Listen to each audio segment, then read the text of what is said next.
വാൽമീകി രാമായണം ബാലകാണ്ഡം തുടരുന്നു. ഹരേ രാമ രാമ രാമ ഹരേ ഹരേ, ഹരേ കൃഷ്ണ കൃഷ്ണ കൃഷ്ണ ഹരേ ഹരേ. ഓം ഗുരുർബ്രഹ്മ ഗുരുർവിഷ്ണു ഗുരുർദേവോ മഹേശ്വര, ഗുരു സാക്ഷാൽ പരബ്രഹ്മ തസ്മൈ ശ്രീ ഗുരവേ നമഃ. ഏകോന പഞ്ചാശ സർഗ 49 സർഗം. അഹല്യയുടെ ശാപമോക്ഷം. അഫലസ്തു തദശക്രോ ദേവാനഗ്നി പുരോഗമാൻ, അബ്രവീത്രസ്തവദന സർഷി സംഘാൻ സചാരണാൻ, കുർവതാ തപസോ വിഘ്നം ഗൗതമസ്യ മഹാത്മനഃ, ക്രോധമുത്പാദ്യ ഹി മയാ സുരകാര്യമിദം കൃതം, അഫലോऽസ്മി കൃതസ്തേന ക്രോധാത് സാ ച നിരാകൃതാ, ശാപമോക്ഷേണ മഹദാ തപോ ശാപഹൃതം മയാ, തന്മാം സുരവരാ സർവേ സർഷി സംഘാ സചാരണാ, സുരകാര്യകരം യൂയം സഫലം കർത്തുമർഹത, ശതക്രതോർവച ശ്രുത്വാ ദേവാസാഗ്നിപുരോഗമാ, പിതൃദേവാനുപേത്യാഹു സഹ സർവൈർമരുദ്ഗണൈഃ, പുരാ വിചാര്യ മോഹേന ഋഷിപത്നീം ശതക്രതു ദർശയിത്വാ മുനി ശാപാ തത്രൈവ വിഫലകൃത. പ്രശ്നഹീനനായ ഇന്ദ്രൻ തദനന്തരം ഋഷിഗണങ്ങളോട് കൂടിയവരും ചാരണരോട് കൂടിയവരും അഗ്നി മുമ്പായവരും ആയ ദേവന്മാരെ നോക്കി പേടിയുകൊണ്ട മുഖത്തോട് കൂടിയവനായി ഒരു വാക്കുര ചെയ്തു. മഹാത്മാവായ ഗൗതമ മഹർഷിക്ക് ക്രോധത്തെ ഉളവാക്കി അദ്ദേഹത്തിൻ്റെ തപസ്സിന് വിഘ്നത്തെ ഉണ്ടാക്കുന്ന എന്നാൽ ചെയ്യപ്പെട്ടതായി ഈ കാര്യം ദേവന്മാരായ ഭവാന്മാർക്ക് വേണ്ടി ചെയ്ത പ്രവൃത്തി തന്നെ. അദ്ദേഹത്താൽ കോപം മൂലം അണ്ഡം പോന്നവനായി ഞാൻ ആക്കപ്പെട്ടിരിക്കുന്നു. അവളും ഉപേക്ഷിക്കപ്പെട്ടു. ഉഗ്രമായ ആ ശാപദാനത്താൽ എന്നാൽ അദ്ദേഹത്തിൻ്റെ തപശക്തി ഇല്ലാതാക്കപ്പെട്ടിരിക്കുന്നു. അതിനാൽ ഋഷിഗണങ്ങളോട് കൂടിയവരും ചാരനരോട് കൂടിയവരും ആയ ദേവശ്രേഷ്ഠന്മാരായ നിങ്ങൾ എല്ലാവരും ദേവകാര്യത്തെ നിർവഹിച്ചവനായ എന്നെ വൃഷ്ണയുക്തനായി ആക്കി തീർപ്പാൻ യത്നിക്കേണ്ടതാണ്. ഇന്ദ്രൻ്റെ വാക്കുകേട്ട് അഗ്നി മുതലായ ദേവന്മാർ എല്ലാ മരുദ്ഗണങ്ങളോടും കൂടി പിതൃദേവതകളെ സമീപിച്ച് ഇങ്ങനെ അറിയിച്ചു. ഇന്ദ്രൻ ആദ്യം ആലോചന ചെയ്യാതെ മോഹത്താൽ ഋഷിപത്നിയെ പുണർന്ന് മഹർഷിയുടെ ശാപത്താൽ അവിടെ വച്ച് തന്നെ അണ്ഡഹീനനാക്കപ്പെട്ടു. അയം മേഷ സവൃഷണൗ ശക്രോ ഹ്യവൃഷണകൃത, മേഷസ്യ വൃഷണൗ ഗൃഹ്യ ശക്രായാശു പ്രയച്ഛത, അഫലസ്തു കൃതോ മേഷ പരാം തുഷ്ടിം പ്രദാസ്യതി, ഇത്യഗ്നേർവചനം ശ്രുത്വാ പിതൃദേവാ സമാഗതാഃ, ഉത്പാട്യ മേഷവൃഷണവു സഹസ്രാക്ഷേണ്യവേശയൻ, തദാ പ്രഭൃതികാഗുസ്ത പിതൃദേവാ സമാഗതാഃ, അഫലാൻ ഭുഞ്ജതേ മേഷാൻ ഫലൈസ്തേഷാമയോജയൻ. ഇന്ദ്രസ്തു മേഷവൃഷണസ്തദാ പ്രഭൃതിരാഘവ, ഗൗതമസ്യ പ്രഭാവേന തപസശ്ച മഹാത്മന, തദാ ഗച്ഛ മഹാതേജ ആശ്രമം പുണ്യകർമ്മണ, താരയൈനാം മഹാഭാഗാ മഹല്യാം ദേവരൂപിണീം. വിശ്വാമിത്രവച ശ്രുത്വാ രാഘവ സഹ ലക്ഷ്മണ, വിശ്വാമിത്രം പുരസ്കൃത്യ തമാശ്രമമഥാവിശത്, ദദർശ ച മഹാഭാഗാം തപസാ ദ്യോതിതപ്രഭാം, ലോകൈരപി സമാഗമ്യ ദുർനിരീക്ഷാം, സുരാസുരൈഃ പ്രയത്നാൻ നിർമ്മിതാം ധാത്രാ ദിവ്യാം മായാമയീമിവ, സതുഷാരാവൃതാം സാഭ്രാം പൂർണ്ണചന്ദ്രപ്രഭാമിവ, ധൂമേനാപി പരീതാംഗീം ദീപ്താമഗ്നിശിഖാമിവ, മധ്യേയംഭസോ ദുരാധർഷാം ദീപ്താം സൂര്യപ്രഭാമിവ. യാഗത്തിൽ നിങ്ങൾക്കായി നൽകപ്പെട്ട ഈ ആട്ടിൻകുട്ടി വൃഷണത്തോടു കൂടിയത് ഇന്ദ്രനോ വൃഷണരഹിതനാക്കപ്പെട്ടിരിക്കുന്നു. ആട്ടിൻകുട്ടിയുടെ അണ്ടങ്ങൾ രണ്ടും എടുത്ത് ഇന്ദ്രനെ വേഗം കൊടുത്ത് ചേർത്ത് വയ്ക്കുക.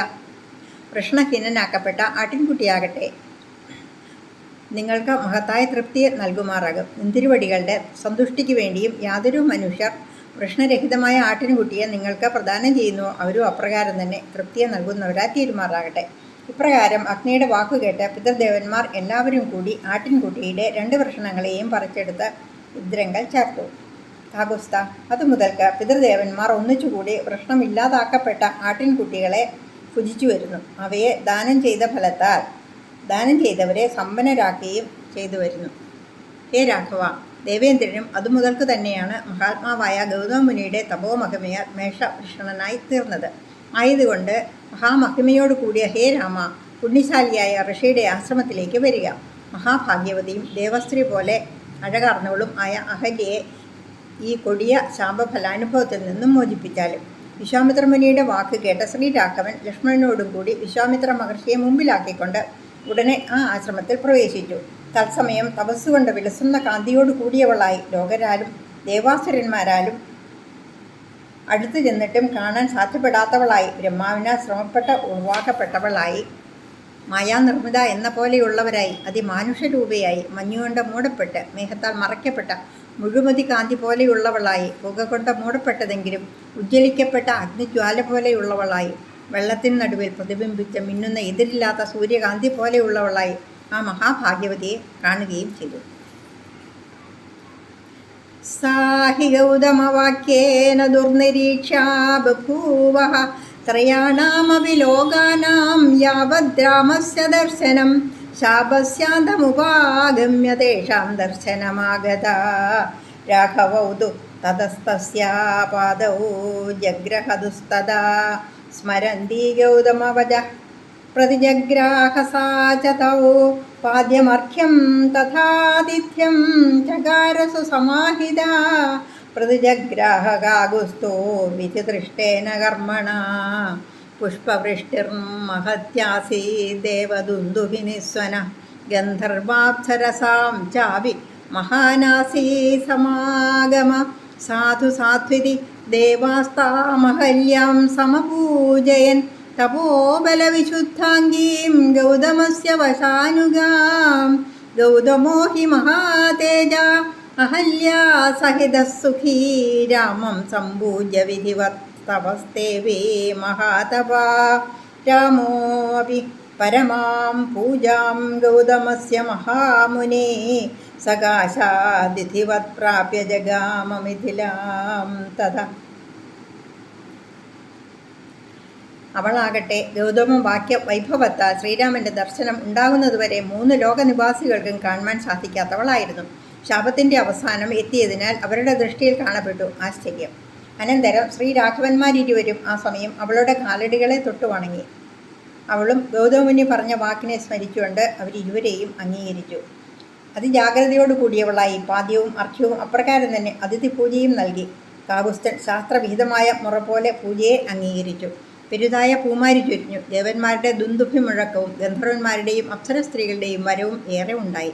ദേവന്മാർ തപോമഹിമയാൽ പരിശുദ്ധമായി തീർന്ന ശരീരമർന്നവളായി ഗൗതമ മഹർഷിയുടെ വശവർത്തിനിയായി തീർന്ന ആ അഹല്യെ ശുഭം ശുഭം എന്ന് ഒന്നിച്ചുകൂടി പുകഴ്ത്തി പൂജിച്ചു.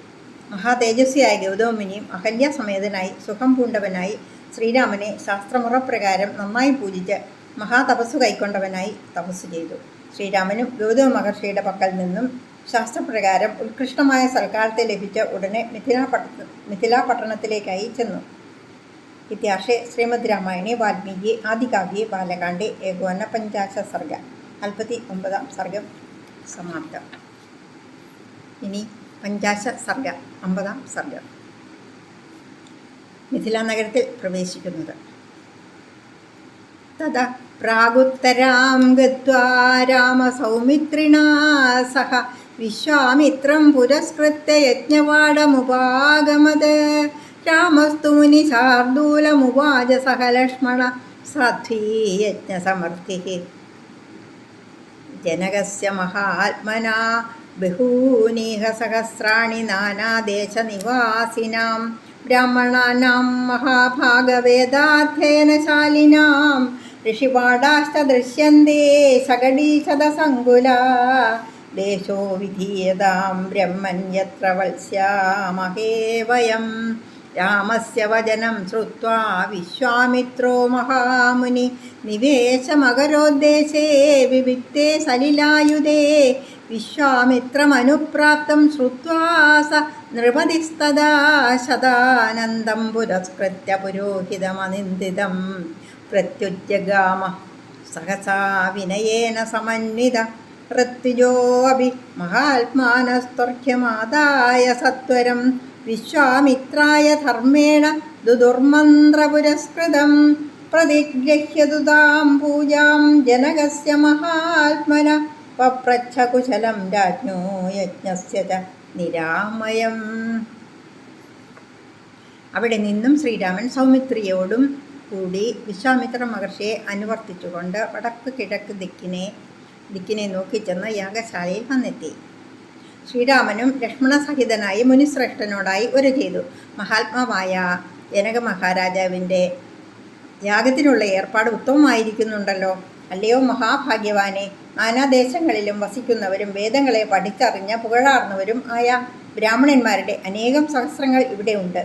ഋഷികൾക്കുള്ള പർണശാലകളും സാമാനങ്ങൾ അടങ്ങിയ അനേക വണ്ടികളോട് കൂടിയവയായി കാണപ്പെടുന്നു.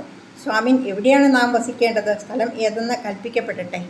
മഹാമുനിയായ വിശ്വാമിത്ര മഹർഷി ശ്രീരാമൻ്റെ വാക്കുകേട്ട് ജനങ്ങളുടെ തിരക്കില്ലാത്ത പരിശുദ്ധമായ ജലസൗഖ്യമുള്ളതായ ഒരു പ്രദേശത്തിൽ ആവാസം ചെയ്തു. ആ രാജാവ് വിശ്വാമിത്ര മഹർഷി എഴുന്നള്ളിയിരിക്കുന്നതായി കേട്ടറിഞ്ഞ് ഉടനെ ഉത്തമ പുരോഹിതനായ ശതാനന്ദ മഹർഷിയെ മുൻനിർത്തിക്കൊണ്ട് വേണ്ടത്തക്ക ബഹുമതിയോട് കൂടിയവനായി വിരവിൽ എതിരേറ്റെഴുന്നള്ളി. മഹാത്മാക്കളായ അറത്തുക്കുകളും വേഗം വിശ്വാമിത്ര മുനിക്കായിക്കൊണ്ട് അർഘ്യത്തെ എടുത്തുകൊണ്ട് ഭക്തിയോടും കൂടി മന്ത്രപൂർവമായി പ്രദാനം ചെയ്തു. മഹാത്മാവായ ജനകരാജാവിൻ്റെ ആ ഉപചാരത്തെയും സ്വീകരിച്ച് രാജാവിൻ്റെ യോഗക്ഷേമത്തെയും യാഗം നിർവിഘ്നമായി നടക്കുന്നതിനെയും അന്വേഷിച്ചു. സ താംശ്ചാഭിമുനീൻ പൃഷ്ട്വാ സോപഥ്യായ പുരോധസഃ യഥാ ന്യായം തതഃ സർവൈഃ സമാഗച്ഛത് പ്രഹൃഷ്ടവത്. അഥ രാജാ മുനിശ്രേഷ്ഠം കൃതാജ്ഞലിരഭാഷത ആസനേ ഭഗവന്നാസ്താം സഹൈഭിർമുനിസത്തമൈഃ. ജനകസ്യ വച ശ്രുത്വാ നിഷസാദ മഹാമുനിഃ പുരോധാരിത്രിജശ്ചൈവ രാജാ ച സഹ മന്ത്രിഭിഃ. ആസനേഷു യഥാ ന്യായമുപവിഷ്ടാൻ സമന്തത ദൃഷ്ട്വാ സ നൃപതിസ്തത്ര വിശ്വാമിത്രമഥാബ്രവീത്. അദ്യ യജ്ഞസമർത്ഥർമേ സകലാ ദൈവതൈകൃതാ. അദ്യ യജ്ഞഫലം പ്രാപ്തം ഭഗവദ്ദർശനാന്മയാ. ധന്യോസ്മനുഗ്രഹീതോസ്മി യസ്യ മേ മുനിപുംഗവ.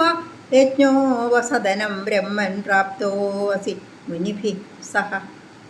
ദ്വാദശാഹം തു ബ്രഹ്മർഷേ ശേഷമാഹുർമനീഷിണ.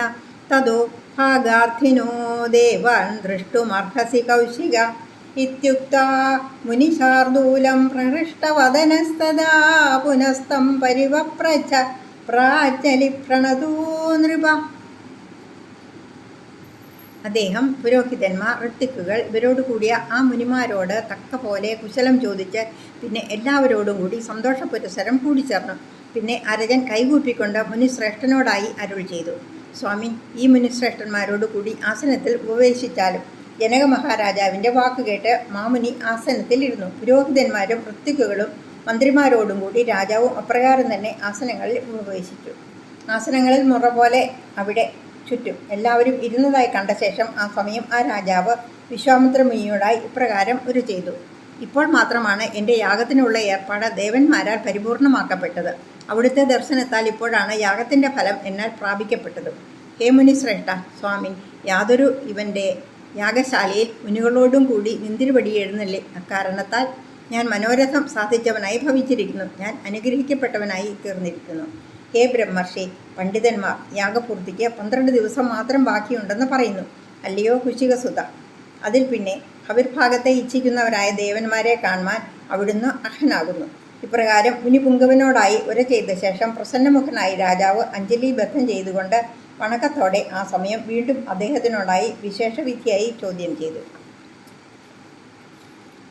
ഇമൗ കുമാരൗ ഭദ്രം തേ ദേവതുല്യപരാക്രമൗ ഗജസിംഹഗദീവീരൗ ശാർദൂലവൃഷഭോപമൗ പത്മപത്രവിശാലാക്ഷൗ ഖഡ്ഗതൂണീധനുർധരൗ അശ്വിനാദിവരൂപേണ സമുപസ്ഥിതയൗവനൗ യദൃശ്ചയൈവ ഗാം പ്രാപ്തൗ ദേവലോകാദിവാമരൗ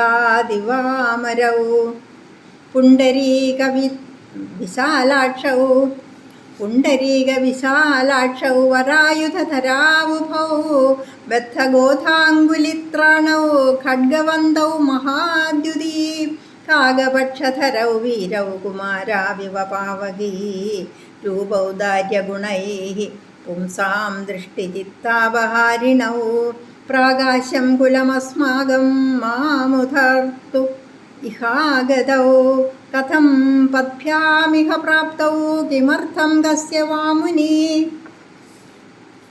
വരായുധധരൗ വീരൗ കസ്യ പുത്രൗ മഹാത്മന ഭൂഷയന്താവിമം ദേശം ചന്ദ്രസൂര്യവിവാംബരം പരസ്പരസ്യ സദൃശൗ പ്രമാണേങ്കിതചേഷ്ടിതൈഃ കാകപക്ഷധരൗ വീരൗ ശ്രോതുമിച്ഛാമി തത്വതഃ തസ്യ തദ്വചനം ശ്രുത്വാ ജനകസ്യ മഹാത്മന ന്യവേദയൻ മഹാത്മാനൗ പുത്രൗ ദശരഥസ്യ തൗ സിദ്ധാശ്രമനിവാസം ച രാക്ഷസാനാം വധം തഥാ തച്ചാഗമനമവ്യഗ്രം വിശാലായാശ്ച ദർശനം അഹല്യാദർശനം ചൈവ ഗൗതമേന സമാഗമം മഹാധനുഷി ജിജ്ഞാസാം കർത്തുമാഗമനം തഥാ ഏതൽ സർവം മഹാതേജാ ജനകായ മഹാത്മനേ നിവേദ്യ വിരരാമാഥ വിശ്വാമിത്രോ മഹാമുനി.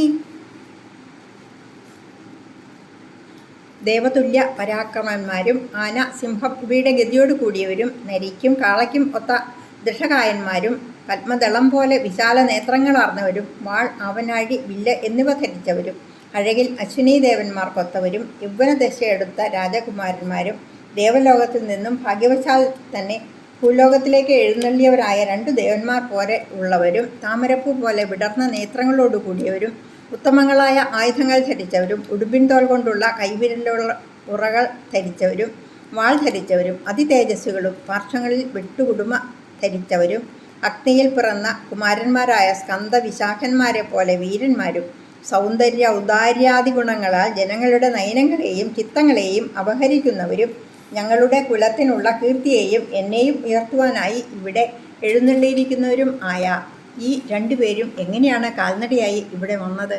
ഹേ മുനിവര, എന്തിനായിട്ടാണ്, ആരെ ഉദ്ദേശിച്ചാണ്? കനിവോടെ ഉര ചെയ്താലും. ഉത്തമങ്ങളായ ആയുധങ്ങൾ ധരിച്ചവരും പ്രസിദ്ധി പൂണ്ട ചന്ദ്രസൂര്യന്മാർ ആകാശത്തെ എന്നവണ്ണം ഈ പ്രദേശത്തെ അലങ്കരിക്കുന്നവരും ക്ഷത്രിയ ജാത ചിഹ്നങ്ങളോട് കൂടിയവരും ദൃഢഗാത്രന്മാരും ആകൃതി, ഭാവം, ചേഷ്ട ഇവയാൽ ഒരുവർക്കൊരുവർ സാദൃശ്യമാർന്നവരും ആയ ഇവർ ഏത് മഹാത്മാവിൻ്റെ തനയന്മാരോ? വാസ്തവം പോലെ കേൾപ്പാൻ ഞാൻ ആഗ്രഹിക്കുന്നു. മഹാത്മാവായ ആ ജനക മഹാരാജാവിൻ്റെ ആ വാക്കു കേട്ട് ആ 2 മഹാത്മാക്കളും ദശരഥ ചക്രവർത്തിയുടെ പുത്രന്മാരാണെന്ന് അദ്ദേഹം അറിയിച്ചു.